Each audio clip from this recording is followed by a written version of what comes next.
छाया भगवन मेरे सर पर हो।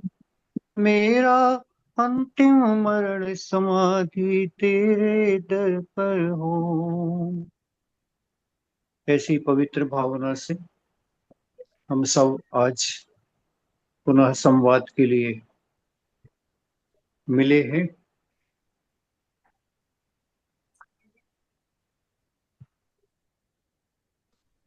सभी लोगों के मन में अपने जीवन के उत्कर्ष करने की भावना, अपनी आत्मा के कल्याण की भावना, जो मनुष्य जन्म की सार्थकता है, उसके बारे में जागृत हुई है। ये हम सबका सामूहिक पुण्य है। पिछले जन्मों में कुछ अच्छा कार्य किया था, उसका यह परिणाम है कि इस जन्म में हमें कुछ अच्छा करने का भाव हो रहा। पिछले कई संवाद से अपन जिस टॉपिक पर चर्चा कर रहे हैं कि जागे नहीं कषाय, नहीं वेदना सता।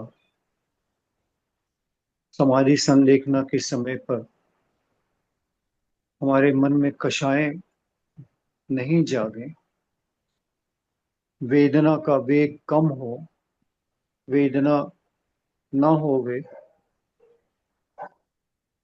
उसके लिए सारा प्रयास और विचार अपन कर रहे हैं।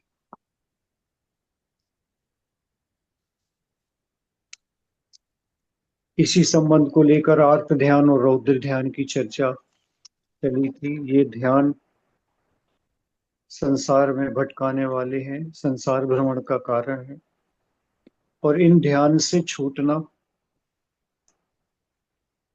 इन ध्यान को जितना कम से कम करके हम धर्म ध्यान की ओर आ सकते हैं, वही हमारे जीवन में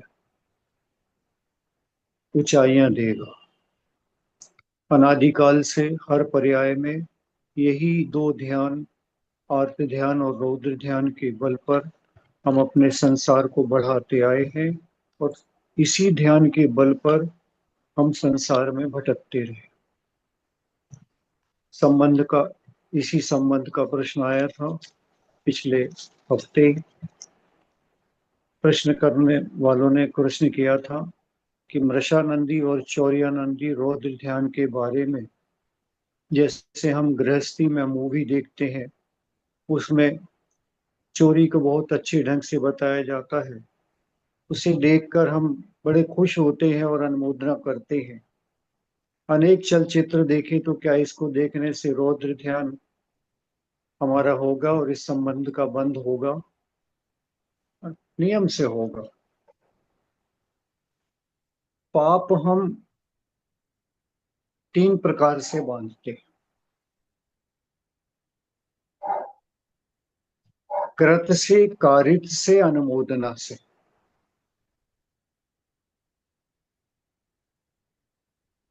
इसी के जब कालांतर भेद और कर लेते हैं तो समारंभ से, समारंभ से, आरंभ से,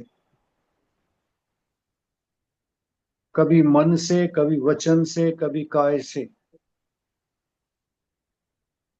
कभी क्रोध के वश में, कभी मान के वश में, कभी माया के वश में, और कभी लोभ के वश में। ये चारों के भेद आपस में गुणित कर दो तो 108 हो जाए। कृतकारित, अनुमोदना, तीन तरह का 9 भेद, संरंभ, समारंभ, आरंभ, तीन का गुणा करेंगे तो 27 भेद, और क्रोध, मान, माया, लोभ के उदय में, किसी एक के उदय में अलग अलग करेंगे तो चार का गुणा करेंगे तो 108 भेद। इन 108 आश्रव के द्वारों से हम निरंतर निरंतर कर्म आश्रव करते हैं, पाप का आश्रव करते हैं, और इसके द्वारा किए गए आश्रव को अपनी कषायों के द्वारा उसमें बल देकर उसको आगामी काल के लिए बंद कर। पावर कहाँ से देते हैं? जो तात्कालिक हमारी कषाय उदय में होती। तो ये पाप हम जब जीवन का विश्लेषण करते हैं, अपने जीवन की ओर देखते हैं कि हमने क्या किया, बिल्कुल निष्पक्ष भाव से, तो अनावश्यक और अनुमोदित इनके द्वारा जो हम पाप करते हैं, लगभग 90% पाप हमारा इसी के द्वारा होता है।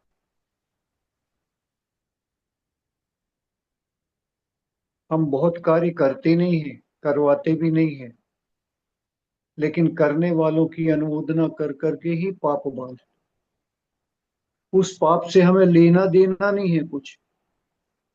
उस पाप से हमारे इंद्रिय पुष्टि नहीं हो रही, उस पाप से कुछ स्वार्थ सिद्ध नहीं हो रहा, उस पाप से हमें कुछ कार्य नहीं मिल रहे। अनावश्यक जिसको कहते हैं, जीवन यापन के लिए, जीवन चलाने के लिए, घर गृहस्थी के लिए बिल्कुल अनिवार्य नहीं है, आवश्यक नहीं है, लेकिन ऐसे अनावश्यक कार्यों के द्वारा करते भी नहीं है, किसी के द्वारा कराते भी नहीं है, खाली करने वालों की अनुमोदना करते हैं और नवीन पाप का बंध करते हैं। ये जब तक ज्ञान नहीं होता हमें, जब तक हम इसी प्रकार के अनादि से पाप करते चले आए, कर्म का बोझा बढ़ता चला जाए। कहा जाता है ना, रावण को मारने के लिए गए, टीवी पर चल रहा है, पहले तो दूर देखने जाना पड़ता था, अब सब कुछ इसी में दिखता है।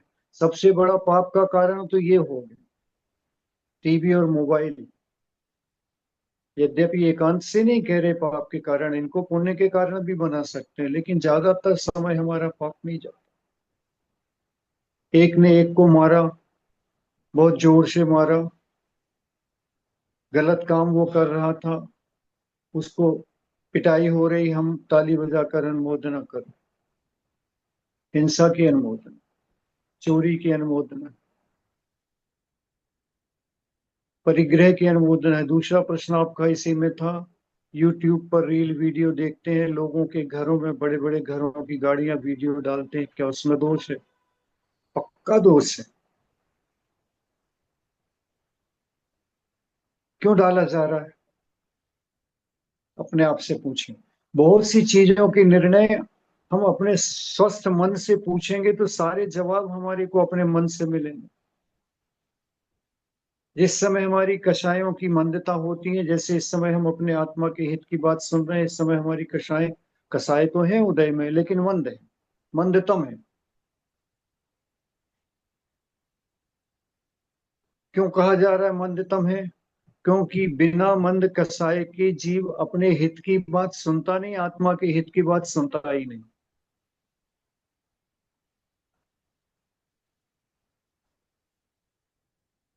पुरानी कहावत थी, अच्छा, आत्मा की हित की बात सुनने में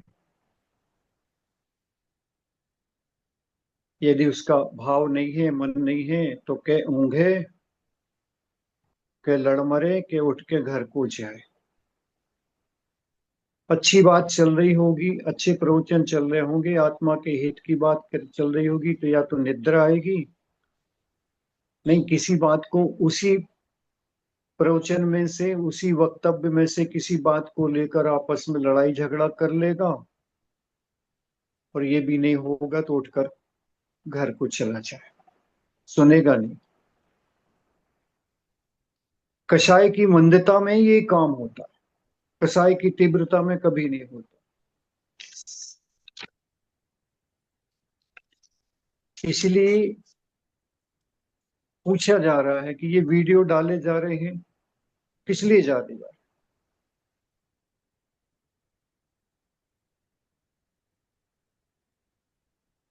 कुछ दिखाने के लिए डाले जा रहे हैं, अपना वैभव दिखाने के लिए डाले जा रहे हैं, अपनी प्रशंसा के लिए डाले जा रहे हैं। लोग देखेंगे और कहेंगे प्रशंसा कितना अच्छा काम किया। लेकिन तुम्हारे मन में डालने वाले के मन में जो थोड़ी पाप आया, इतना भर नहीं है, लेकिन तुमने डालकर दूसरे के मन को भी विकृत करने के लिए जो परिणाम किया है, उस परिणाम से दूसरे के पाप में भी निमित्त बन रहे। उसके मन की विकृति आ रही है, उसके मन में भी विकार आ रहा, देख देख के उसके मन में भी लालच आ रहा है, उसके मन में भी ये आ रहा है ऐसा मुझे भी लेना है, ऐसा मुझे भी करवाना है। तो उसके लिए निमित्त आप बने,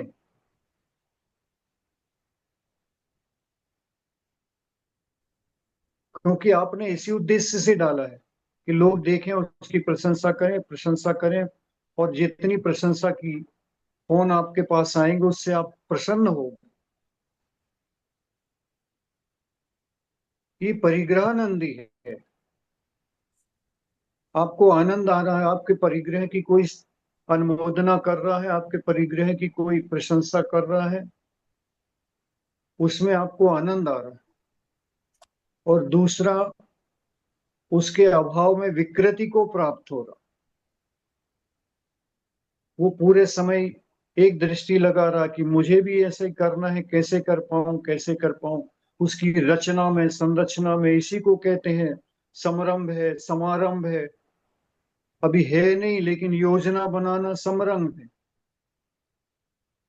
योजना के संबंध की क्रिया करना शुरू करना समारंभ है, और कार्य प्रारंभ करना आरंभ है। ये सब हमारी पाप के हेतु हैं, पाप के आश्रव के द्वार हैं।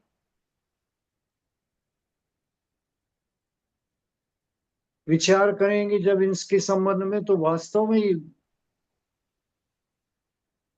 स्पष्ट होता है कि हम हमारी पांच इंद्रिय के विषयों के लिए हमें घर में चार प्राणियों की, छह प्राणियों की, दो प्राणियों के लिए जितना आवश्यक नहीं है, उससे ज्यादा हम अनावश्यक के बारे में सोचते हैं। पूरा समय हमारा अनावश्यक के बारे में जाता है। जितना पाप हम करते हैं, उसमें 90% पाप अनावश्यक के लिए करते हैं। करते भी नहीं है, कुछ करते हैं, कुछ सब अनुमोदना करके करते।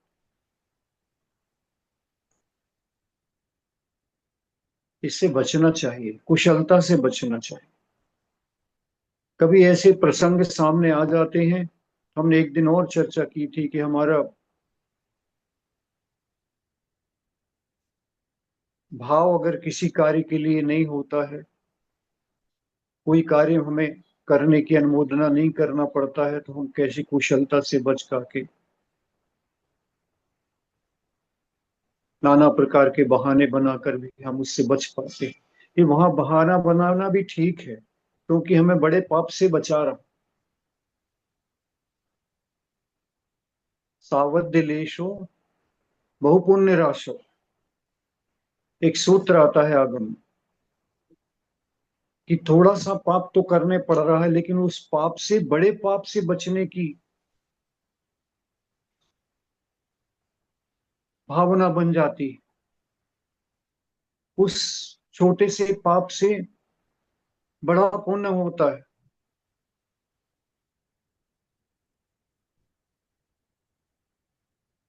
जैसे मंदिर जाते, भगवान के दर्शन करने जा रहे, पूजन करने के लिए तैयार हैं, पानी खींच रहे हैं, पानी गर्म कर रहे हैं, पानी का भरना, अग्नि का जलाना, क्रियाओं का करना, इसमें दोष नहीं है, सावध्य दोष, सावध्य। लेकिन इसका दोष लेस मात्र है। उसके द्वारा जो पूजा करके हम अपने असंख्यात कर्मों की निर्जरा करने में तत्पर होते हैं। रास्ते में गए हैं, गाड़ी चलाकर गए हैं, हिंसा भी हुई है, द्रव्य धोई है और सामान इकट्ठा किया है, उठाया धरा, इन सब कार्यों में हिंसा हुई है, क्योंकि ये क्रियात्मक कार्य है। हिंसा तो हुई है, लेकिन इस हिंसा, छोटी सी हिंसा के द्वारा बड़ा पुण्य अर्जित किया है।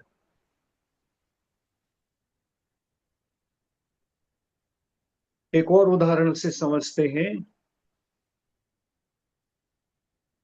जैसे कोई व्यापारी है, अब व्यापारी है, उसके पास दुकान पर कस्टमर आया। अभी कस्टमर ने कुछ लिया नहीं, कुछ खरीदा नहीं, तो भी आपने उसके चाय पानी जूस आदि बुलाकर उसकी सेवा की। अब कोई आकर बैठा है, आपने, चार लोग थे, आपने जूस मंगाकर उनको पिला दिया, 200 रुपये खर्च कर दिया, अभी उससे एक पैसे की कमाई हुई नहीं। तो ये क्या खर्च करने के लिए आपने पिलाया? नहीं। आपको मालूम है कि ये बैठा है, सामग्री लेगा, वस्तुओं को खरीदेगा, इससे 2-5 हजार रुपये हम कमाएंगे। आपके अंदर में पक्की धारणा है कि इससे हमको काफी आमदनी होगी, इसलिए उसके स्वागत में आपने ये खर्च कर दिया। तो खर्च खर्च है। जब अकाउंट में लिखोगे तो खर्च खर्च की तरफ लिखोगे, ये मुनाफा नहीं है। लेकिन थोड़ी सी खर्च करने के लिए मुनाफा अधिक होने वाला है, ऐसी कुशलता से व्यापारी कार्य करता है। उसी प्रकार जो जीव पाप ही पाप करते हुए पाप से बचने का उपाय करते हैं, कुछ धर्म की क्रिया पुण्य का कार्य करते हैं, तो उन्हें थोड़ा बहुत पाप करके बहुत पुण्य की अभिलाषा जब पूरी होने लगती है, तो इस पाप को करने में संकोच नहीं होता। इस पाप को, क्योंकि श्रावक है, और श्रावक हर एक क्रिया में पाप करता है, तो उसके लिए कहा जा रहा, अपने पेट के लिए, अपने परिवार के लिए, भरण पोषण के लिए करोगे तो उसमें तो पाप ही पाप मिलना। लेकिन उसी क्रियाओं को करते हुए यदि अपने धर्म कार्यों को करोगे, धर्म कार्यों के द्वारा अपने मन को विशुद्ध करोगे, पाप को नष्ट करोगे, पाप की क्षय करने के लिए भगवान की आराधना करेंगे, तो वह थोड़ा किया हुआ पाप, 10% किया हुआ पाप भी 100% पुण्य देने वाला होता है। तो हम 90% के फायदे में हैं। 10% नुकसान हुआ है, 100% फायदा हुआ है। इसलिए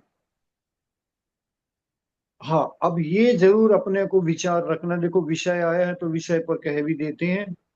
ये जरूर विचार रखना है कि इतनी हम हिंसा आदि करके आए हैं, तो इसके बाद में जब हम मंदिर इत्यादि में पूजन पाठ स्वाध्याय, जितने देर के लिए हम 30 मिनट के लिए गए हैं, कि 50 मिनट को गए हैं, कि 10 मिनट को गए हैं, लेकिन उस 10 मिनट का सदुपयोग होना चाहिए।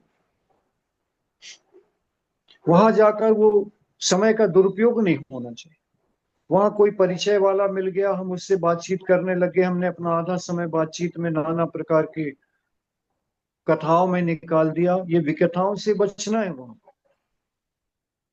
वहां भगवान को देखने के लिए गए हैं, भगवान से संवाद करने के लिए गए हैं, भगवान के द्वारा कहे हुए विषय को आत्मसात करने के लिए गए हैं। तो यही मुख्यता वहां पर होनी है, बाकी सब गौण होना है।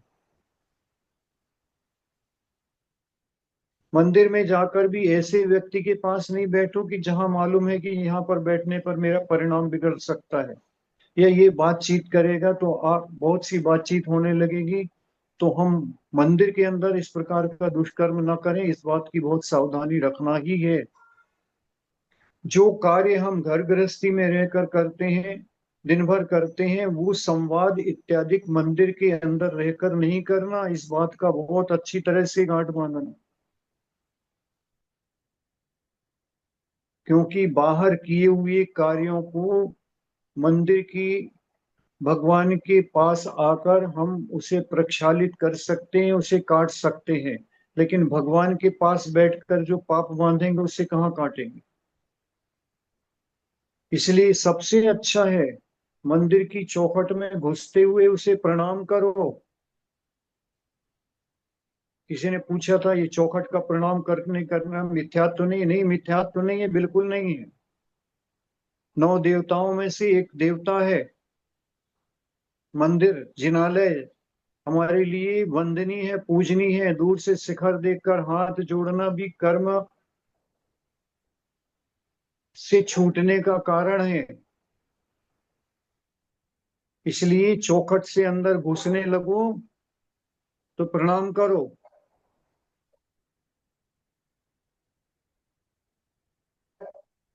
जिनेन्द्र वर्णी जी ने अपनी पुस्तक में ये दर्शन का बहुत अच्छा भाव लिखा है। वो पात्र से पूछते हैं, अरे अरे क्या कर रहे हो, कहाँ जा रहे हो? भगवान त्रिलोकीनाथ के दर्शन करने जा रहे हो, वो भी खाली हाथ।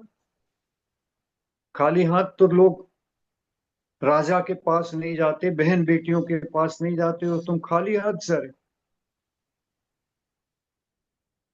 एक मुट्ठी पूंजी तो ले लो,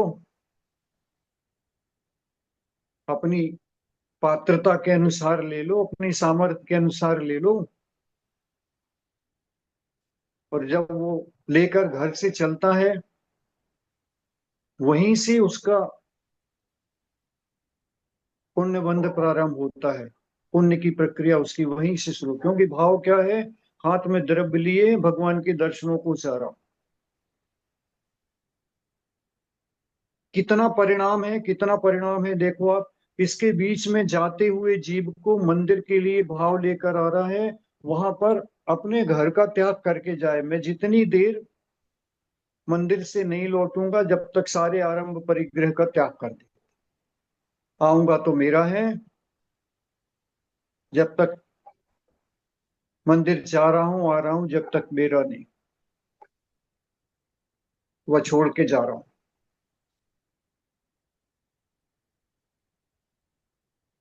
पहुंचते ही साथ, जैसे उन्होंने लिखा कि आपने चप्पल उतार दी, जूते उतार दिए, बेल्ट उतार दिया, और भी जो कुछ सामग्री थी वो भी उतार दी।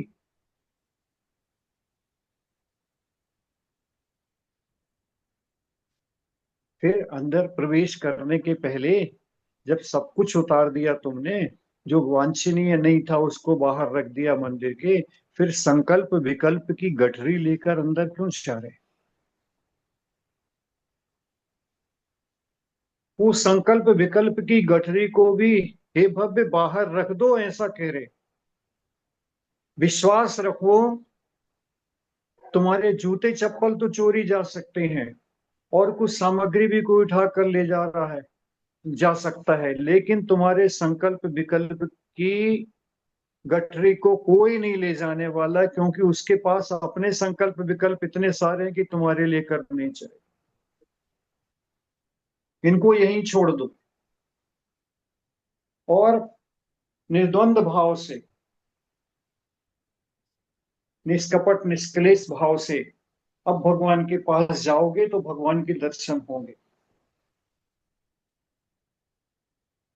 जिन भावों से अंदर प्रवेश करोगे, उन भावों से भगवान के दर्शन होंगे। इसलिए कोई प्रकार का विकल्प नहीं लेकर जाओ, कोई प्रकार का संकल्प लेकर नहीं जाओ। और एक सी को हम एक बात और बढ़ाना चाहते हैं कि अपनी चर्या कैसे बढ़ाएं, उसके लिए बहुत अच्छा है, मंदिर में प्रवेश करते ही साथ जमीन देख कर चलो। घर में तो नहीं देख पाते, लेकिन यहाँ जरूर देखो, और इस भाव से देखो कि मेरे द्वारा मंदिर में कोई जीव मेरे पैर के नीचे ना आवे, मैं जीवों को देखता हुआ चलूं। हाथ में एक हैंकी लो, दर्शन करने के लिए जहां पर बैठो, झुकने लगो, वहां पर मार्जिन कर लो।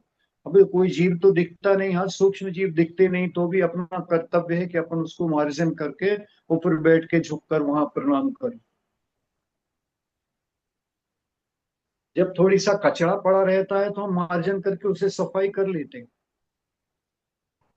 लेकिन ये भाव भी आना चाहिए कि यहाँ पर कोई जीव हो सकते हैं, तो मैं जीवों को बचाने के लिए जीव दया को जीने दो और जियो, दोनों के भावों को चरितार्थ करके अहिंसा धर्म का पालन करते यहाँ थोड़ा सा मार्जिन। कोई क्या कहेगा, पिछली है नहीं, कोई कहने वाला तो नहीं करोगे तो भी कहेगा और करोगे तो भी कहेगा, उसका काम कहना है। उसके कहने के डर से हम अपना धर्म नहीं छोड़ सकते। अब आपने मार्जिन करके और दर्शन करने के लिए बैठे और आपने भगवान के दर्शन किए, और दर्शन करने के बाद में कोई स्तुति पढ़ी, उस स्तुति को पढ़ते हुए आपको ऐसा बोध होगा कि एक एक शब्द का उच्चारण नहीं, अर्थ भी आपको समझ में आएगा। और उस दिन आप देखेंगे जितने हमारे विशुद्ध भाव से भगवान के दर्शन हुए, उससे असंख्यात कर्मों की निर्जरा जिन दंसनेण निधत्ति निकाचित जैसे कर्म को क्षय होते हुए देखा जाए। क्या किया है दर्शन में भगवान?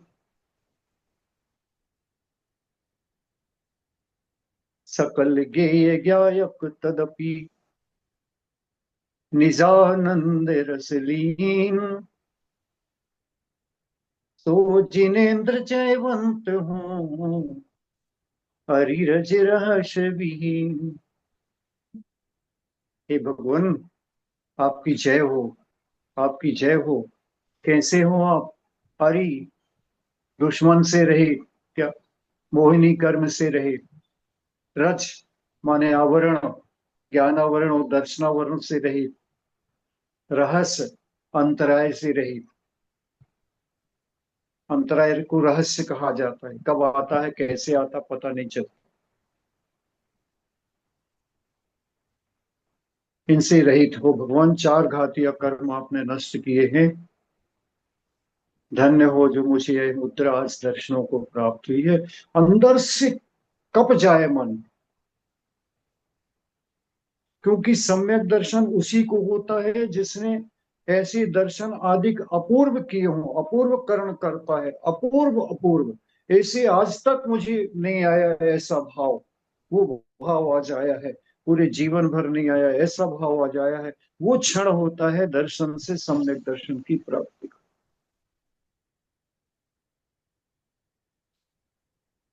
तो जितनी ईमानदारी से, एक तो समय हमारे पास कम है, कुछ दिनों में दर्शन होते हैं, किसी को रोज होते हैं, किसी को हफ्ते में होते हैं। उतनी देर के लिए मंदिर गए हैं, तो उतनी देर किस उद्देश्य को लेकर गए? भगवान के दर्शन करने के लिए गए हैं, प्रदर्शन करने को नहीं गए हैं। किसी दूसरे को हम चेहरा दिखाने नहीं गए हैं, हम भगवान से संवाद करने के लिए गए। भगवान, इस प्रकार से मैं संसार में रुल रहा हूँ, मेरे ये परिणाम विकृत होते हैं। भगवान, आपकी छाया में आया हूँ, कैसे ये परिणाम मेरे दूर। और कोई मार्ग नहीं है भगवान, देव साज गुरु की शरण ही शरण है, इसके अलावा और कहाँ जा सकता नहीं। ऐसे संवाद अपने मन से अपनी भाषा में करो। कोई जरूरी नहीं कि जो विनती आपने लिखी है वो पढ़ी है वो ही पढ़ें। आप अपने मन के भाव व्यक्त करके भगवान के दर्शन कर सकते। अब आप गए थे दर्शन करने के लिए, तो जमीन देख कर गए थे, और जाकर सीधे भगवान के दर्शन हुए। दर्शन करने के बाद में आपको जो भी स्वाध्याय करनी, पूजन करना, जो कुछ भी करना है, बिल्कुल निष्प्रय भाव से, शांत भाव से, अपेक्षा भाव से रही, कोई अपेक्षा नहीं, निरपेक्ष भाव से। मुझे तो अपने कर्म काटना, मैं तो दुख खाओ कम खाओ वो हिलाओ सुविगरणम समाधि मरणम जिनगुण संपत्ति हो दुमच्छ। भगवान, जो कुछ भी कर रहा हूं कि आपके दरवाजे पे आकर ही मेरे दुष्कर्म नष्ट हो सकते हैं, इसके अलावा कोई कहीं स्थान है नहीं। ऐसा जब विचार करके भगवान के दर्शन करेंगे, उस दिन की विशुद्धि आपकी विलक्षण हो,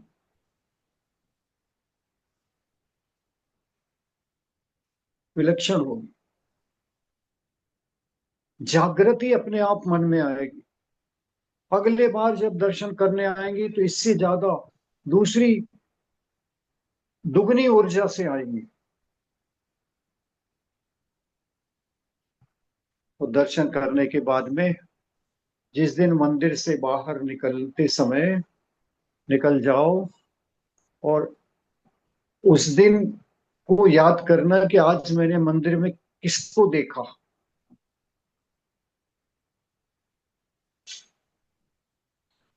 हमारा मित्र मिल गया था, हमारी सहेली मिल गई थी, उसको देखा कि कोई कौन से वस्त्र पहने था, उसको देखा कि कोई आभूषणों को देखा कि किसी और से बातचीत की। उत्तर अगर ये मिल जाए, नहीं मैंने कुछ नहीं देखा आज तो, सिर्फ चौखट के अंदर घुसा था, भगवान के दर्शन किए और भगवान की पूजन की, उन्हीं का चिंतवन किया, उन्हीं का स्तवन किया, उन्हीं की स्तुति की, और बाहर निकल कर आया। जब तक मैंने किसी को कुछ नहीं देखा भगवान के अलावा, उस दिन तुम्हारा जीवन सार्थक हो। अब तुम्हारे अंदर वो कला आ गई कि तुम जिसको देखना चाहोगे देख सकोगे, और जिसको नहीं देखना चाहोगे, नहीं बोलना चाहोगे उससे, तो नहीं बोल सकोगे।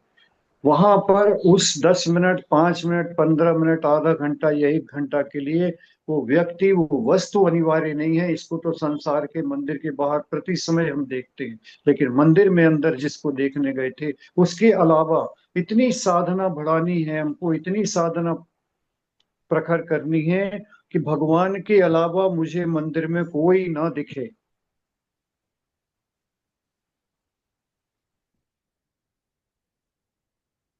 कोई नहीं दिखना चाहिए। क्योंकि हम, एक बात आपसे कहना चाह रहे हैं, जीवन में पढ़ा लिखा काम नहीं आता। पहले भी हमने एक बात कही, जो धारण किया जाता है जीवन पर, एप्लीकेबल किया जाता है अपने ऊपर, वो काम आता है, बाकी काम नहीं आता। जब हम किसी धर्म को, प्रवचन को सुनने के बाद, आप हमारी बात सुन रहे हैं, सुनने के बाद में सुन लिया, आपने सुना नहीं कि हाँ सुन लिया। उदाहरण देते हैं हम आपसे, एक सभा चल रही थी, उस सभा के बीच में हमने कहा, पर्यूषण के प्रवचन चल रहे थे रात,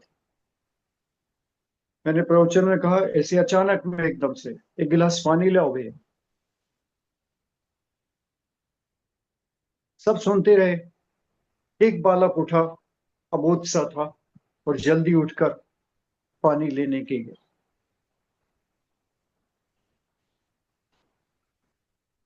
हमने कहा, इस व्यक्ति ने ही वास्तव में सुना है। आपको आदेशात्मक एक वाक्य कहा मैंने कि पानी लेकर आओ, उसने ये विकल्प नहीं किया कि अरे रात्रि का समय है, पानी परीक्षण में कौन पिएगा, भैया जी क्यों मंगा रहे हैं, ये सब हुआ वो नहीं किया उसने। उसने क्या किया, उसने ये सुना कहा जा रहा है पानी ले आओ, तो उसका परिचय पानी से भी है, उसका परिचय गिलास से हुआ, और लेकर उठने के लिए तत्पर हुआ। हम बाकी से पूछ रहे हैं, आपने सुना नहीं, क्या सुना है? इसका नाम सुनना नहीं है। जिनागम में आचार्यों ने जो कहा है, उस बात को, कही हुई बात से परिचय करना और उसे जीवन में एप्लीकेबल करना, उसका नाम सुनना है। जब कहा गया था कि पानी लेकर, हमने सभा में कहा, एक बालक है जिसने आज प्रवचन सुना, उसने ये नहीं देखा क्या करना है क्या नहीं, उसने ये सुना है कि पानी लाना है, तो तुरंत उठकर वो क्रियात्मक रूप से करने के लिए तत्पर हुआ। इसका नाम जिनागम में सुनना है। हम सुनते तो रोज है प्रवचन को, ऐसा ऐसा करना है, लेकिन एप्लीकेबल नहीं करते जीवन में, इसलिए हमारे जीवन में ऊंचाइयां नहीं प्राप्त हो। इसलिए जो धारण किया जाए, धर्म की परिभाषा ही आचार्यों ने प्रारंभिक लिखी, धारयतीति धर्म। जो धारण किया जाए जीवन में वो धर्म है, सुना जाए वो धर्म नहीं है। बिना सुने हो सकता नहीं, बिना सुने नहीं हो सकता, लेकिन सुनने के बाद में गुनना पड़ेगा, गुनने के बाद में उसको करना पड़ेगा।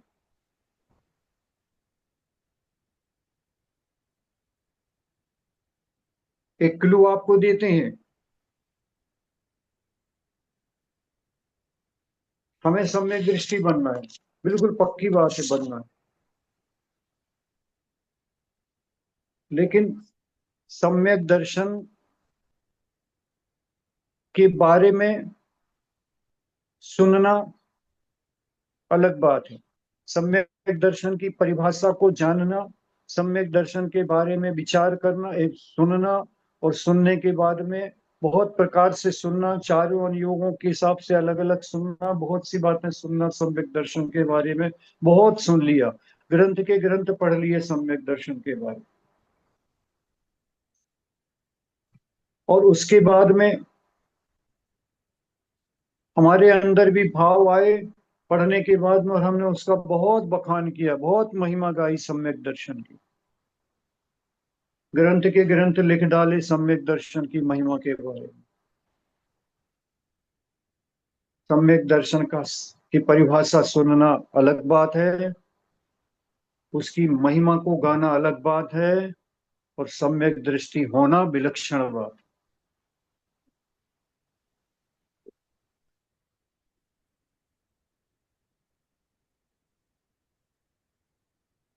गुणानुवाद करना अलग बात है। गुणानुवाद करने वाला बहुत धर्मी हो, लिखने वाला बहुत धर्मी हो, जरूरी नहीं है। सम्यक दृष्टि जो है वो नियम से धर्मी है। उसने अपने मिथ्यात्व का वमन किया है। इसलिए जो धारण किया जा रहा है वही कार्य आने वाला है।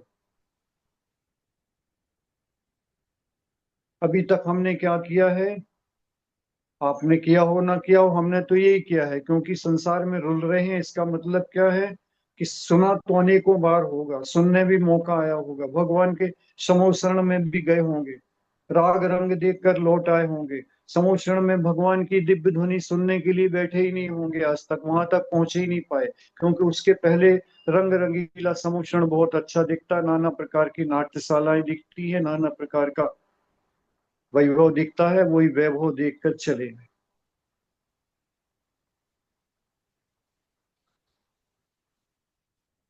जो जीव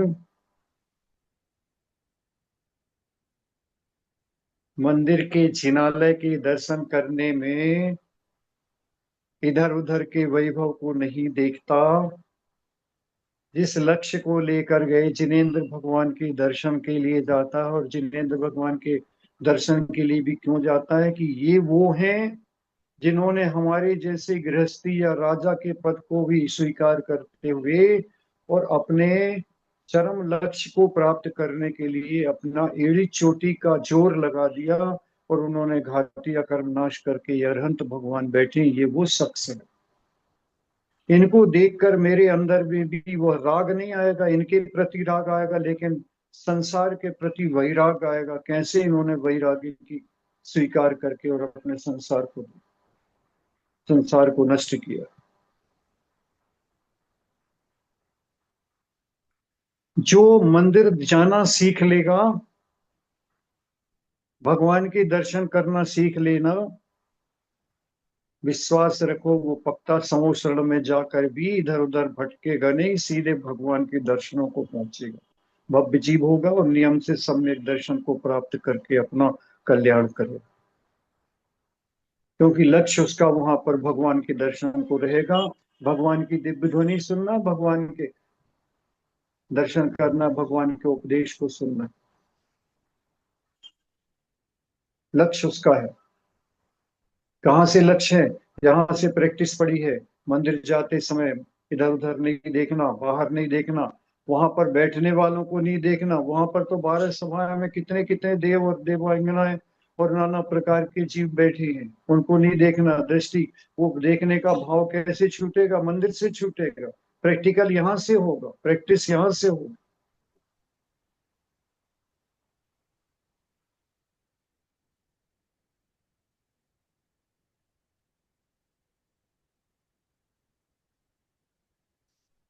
इसलिए वो प्रैक्टिकल यहाँ से शुरू करें कि भगवान की समूषण में जाने का सौभाग्य मिल जाए।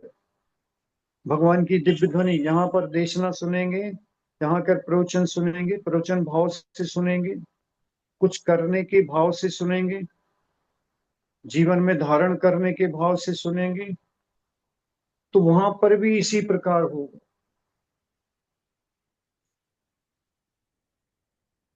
भगवान जिनेन्द्र की धर्म सभा जैसे समोसरण में साक्षात लगती है, ऐसे परोक्ष में हमारे लिए मंदिर वही प्रेरणा देता है। उसी प्रेरणा के अनुसार हमारे अंदर जो भाव बनता है, धारणा बनती है, वही पर कालांतर में यहाँ से मरण करके गए देव पर्याय इत्यादि प्राप्त आई अवधि ज्ञान होता है। पूर्व का सोचा, अरे इस प्रकार जिनालय जाता था, इस प्रकार जिन मंदिर में जाता था, भगवान के समक्षण में जाना है, वहां पर सामर्थ्य है, सब कुछ है। तुरंत राग रंग में नहीं फंसकर पहले समक्षण में दर्शन करने की भावना को लेकर चलता। धर्म क्या है? एक मेंढक सी अपन ने सबने कथा पढ़ी है। भगवान वीर प्रभु के समक्षण में वह मेंढक पाखुड़ी मुंह में दबाकर गुलाब की पाखुड़ी लेकर चला, उसने भी सुना समूह आया।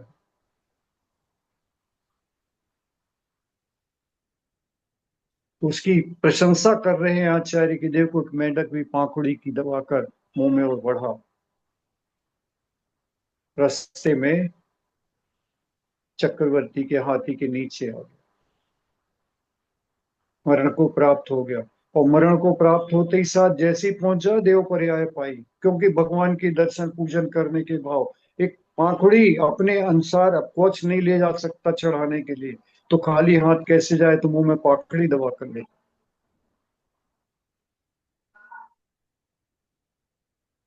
उसके परिणाम स्वरूप, उसके भावों के स्वरूप मरण होने पर देव पर्याय प्राप्त हुई। और चक्रवर्ती से पहले,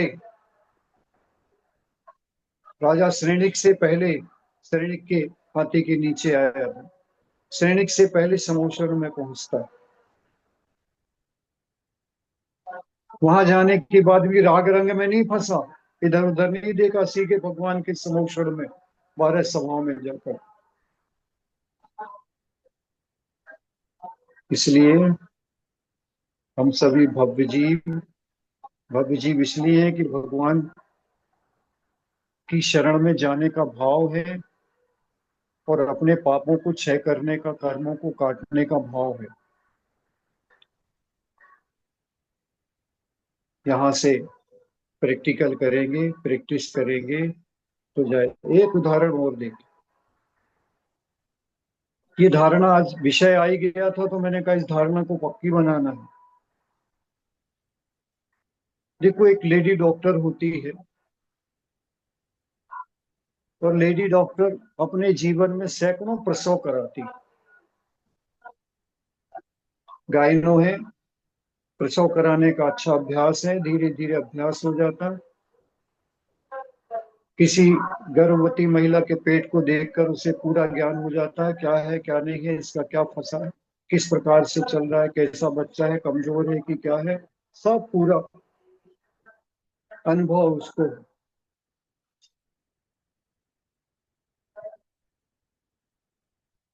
एक एक पीड़ा को अनुभव करती है, कैसे कैसे इसे पीड़ा हो रही है, उसे ज्ञान हो जाता है कि अभी ये दर्द होगा, इसको दर्द होगा, इसके बाद ये प्रकार का आएगा।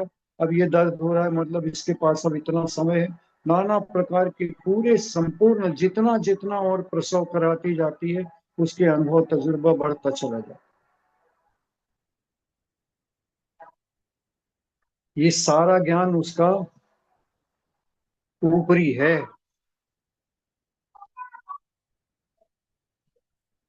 प्रसव की पीड़ा कैसी होती है, उसका अनुभव वो करेगी जब जब एक प्रसव जन्म देगी, एक बच्चे को जन्म देगी।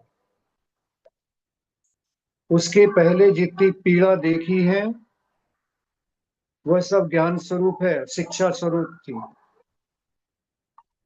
लेकिन जब तक स्वयं बच्चे को नहीं जन्म देती, उस प्रकार के अनुभव को वह प्राप्त नहीं कर।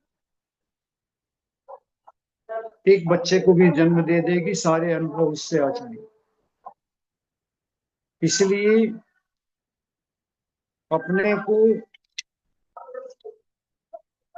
अब ये जागृति करना है, पुरानी आदतों में थोड़ा परिवर्तन करना है।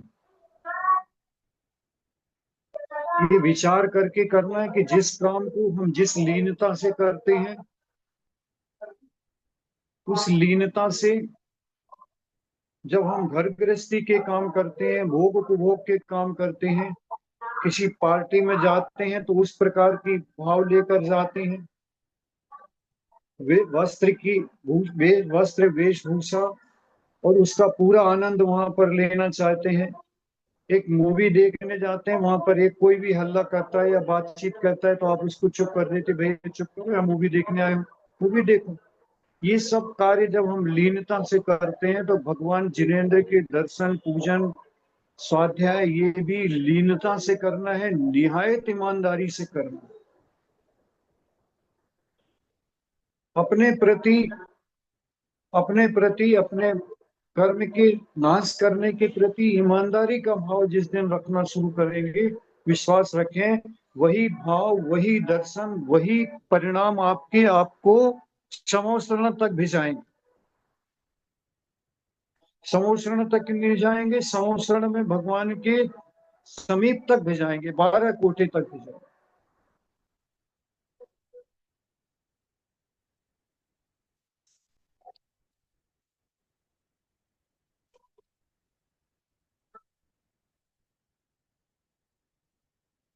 इसलिए जागृति लाना है। इतने संवाद सुने, जीवन में परिवर्तन आना चाहिए।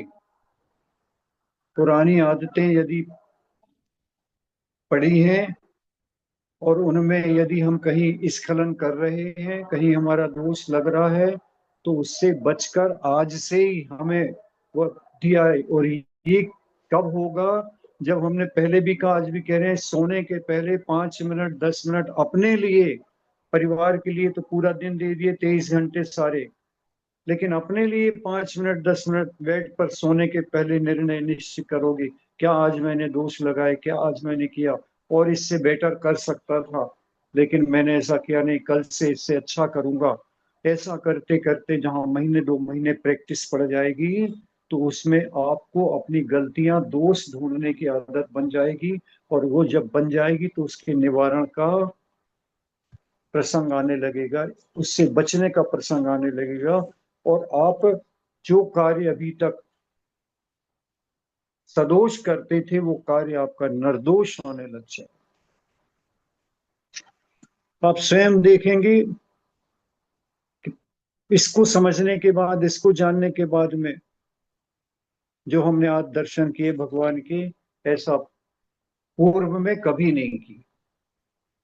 ऐसे पूजन, ऐसा संवाद, ऐसा स्वाध्याय पूर्व में कभी नहीं किया जीवन में आज तक।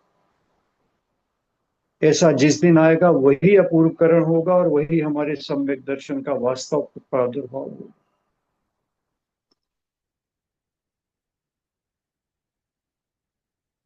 उपदेश करना भी ये धर्मी का लक्षण नहीं है। हम आपको को उपदेश कर रहे हैं तो वो धर्मी, ऐसा नहीं। जीवन में जो हमने धारण किया उससे धर्म का माप। इसलिए इसलिए जिनको भी संलेखना, अंतिम बातें कह रहे हैं, जिसको भी संलेखना धारण करना है, वो अपने जीवन में अपने को व्रती बनाने का ध्येय लक्ष्य निर्धारण करे। लक्ष्य को पा पाए ना पा पाए अलग बात है, लेकिन मन में धारणा तो बनाए। ये पहले से नहीं सोच के रखे कि हम तो यहाँ अमेरिका में है, यूएस में, यहाँ क्या साधन बनेगा, यहाँ कैसे करेंगे, यहाँ तो कर नहीं सकते, ये पहले ही से मत लगाओ। पहले एक बात जीवन में निर्धारण करो कि नहीं, मुझे तो व्रती भी बनना है और संलेखना भी करना। मुझे तो अपना जीवन धर्ममय निकालना, व्रती बनना है, और मुझे संलेखना पूर्वक मरण करना। मैं ऐसे देह नहीं छोड़ूंगा। अब इस पर्याय में मुझे प्राप्त हुआ है, विषय भी प्राप्त हुआ है, सुनने भी प्राप्त हो रहा है, समझने भी प्राप्त हो रहा है, समझ भी है, परिणाम भी है, कसाएं भी मंद है, तो मुझे तो करना है, मुझे तो करना है, इसको बार बार दोहराव करना है। फिर आप निश्चिंत हो जाओ। जब आपकी ये भावना पड़ जाएगी तो भावना भवनाशनी, भावना बलवती होगी, और आप ये विचार करेंगे कि कैसे ये पूर्ति हो गई, आपने तो सोच भी नहीं रखा। एक बहुत बढ़िया समाधि अभी चल रही थी, शायद आज कल मैं हो गई हूँ, तभी समाचार नहीं मिला मुझे। एक पथरिया के अंदर एक श्रावक श्रेष्ठी है, जिनके घर से दो दो आरिकाएं निकली है संग। उनको पैरालिटिक हुआ, और पैरालिटिक होने के बाद में ब्रेन में भी उनके इफेक्ट आया, और ब्रेन भी उनका काम नहीं कर रहा था। कालांतर में औषधि इत्यादि के माध्यम से ब्रेन ठीक हुआ, ब्रेन में से सोचने समझने की शक्ति वापस आई। लेकिन शरीर साथ नहीं दे रहा था, हाथ पैर चल नहीं रहे थे, हाथ वगैरह उठ रहे थे, उठ नहीं पा रहे थे। तो उन्होंने ये निर्धारण कर लिया अपने मन में, क्योंकि जीवन में बहुत सोचा होगा समझा होगा, तो उन्होंने किसी से पूछा नहीं ताछा नहीं, और धीरे धीरे अपनी प्रैक्टिस शुरू करी। प्रैक्टिस शुरू करी कि मुझे आज उपवास कर लूं, मुझे आज थोड़ा सा अल्प लेना है, मुझे एक आसन करना है। लेटे रहे, लेटे रह रहे हैं, घर के लोग सेवा कर रहे हैं, लेकिन अंदर से आज खाना है नहीं खाना, हाथ हिला कर दे दिया नहीं। आज उपवास है, हाँ इशारा कर दिया उपवास। आज एक आसन है, आज एक आसन है, शाम को नहीं लेना, इशारा कर। और धीरे धीरे धीरे धीरे करके उनने सब आरंभ परिग्रह इत्यादि को त्याग।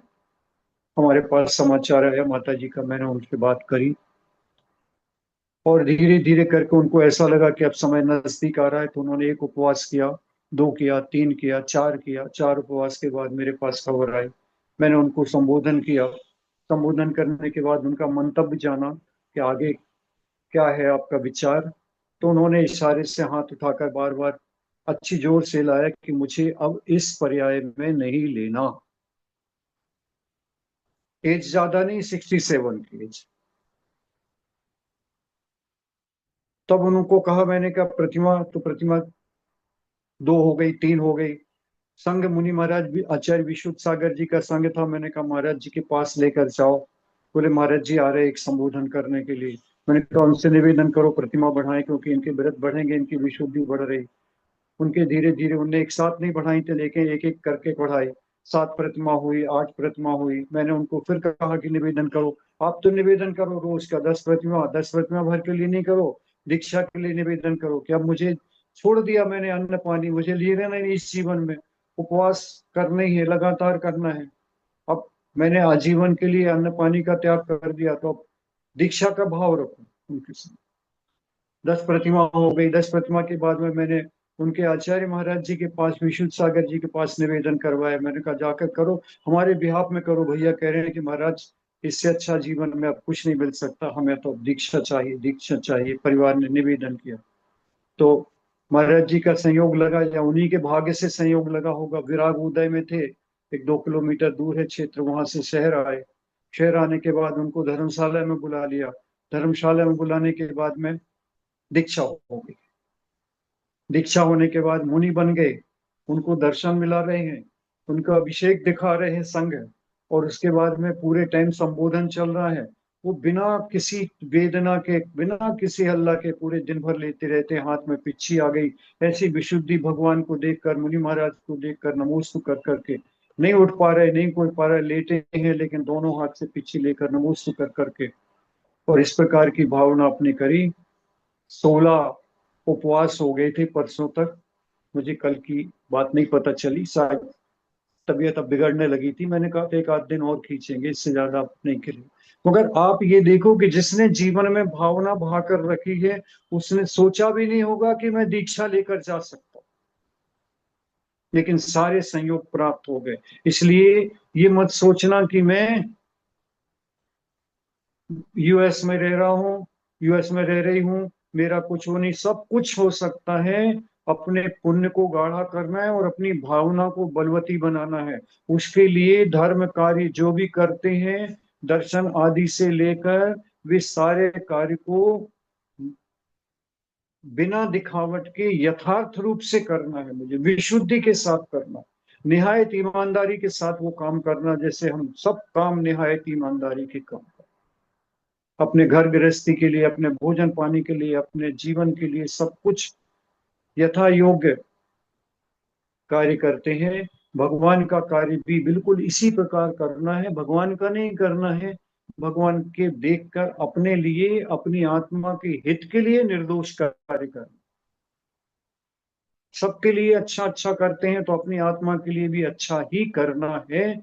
ऐसी धारणा बनाकर हम सबको कार्य करना चाहिए। विश्वास रखें, ये कभी विफल नहीं होगा। ये सूत्र से हमारा जीवन निश्चित रूप से सफल होगा, और जितनी ऊंचाइयां हमने नहीं सोची, उससे ज्यादा ऊंचाइयां प्राप्त करके हम यहाँ से अपने देह को छोड़ेंगे। आगे की पर्याय हमारी उंगलियों में गिनने वाली सीमित रह जाएंगी, इसमें कोई शंका नहीं है। ऐसे विचारों पर दृढ़ भावना, दृढ़ विचार बनाए, दृढ़ता लाए, यही मोक्ष मार्ग का उपाय है। ऐसा हम सब जीव करें, ऐसी पवित्र भावना से। आप सबको जय जिनेन्द्र, जय जिनेन्द्र, जय जिनेन्द्र। वंदना भैया जी। वंदना भैया जी। हाँ जय वंदना जिनेन्द्र भैया भैया जी, जी। वंदना जय भैया जी, वंदना वंदना भैया जी। अगर बोलते वंदना हैं भैया जी, वंदना वंदना भैया भैया। वंदना भैया जी, हाँ सभी को वंदना जय भैया जिनेन्द्र। जी, जय जिनेन्द्र भैया जी। हाँ वंदना सबको जय भैया जी, जिनेन्द्र। हाँ भैया जी। हाँ।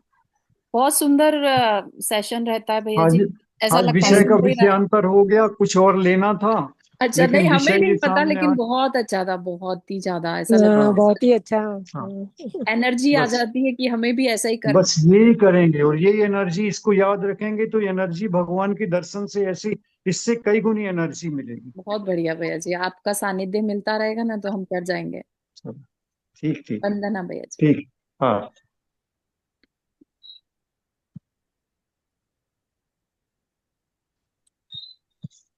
Because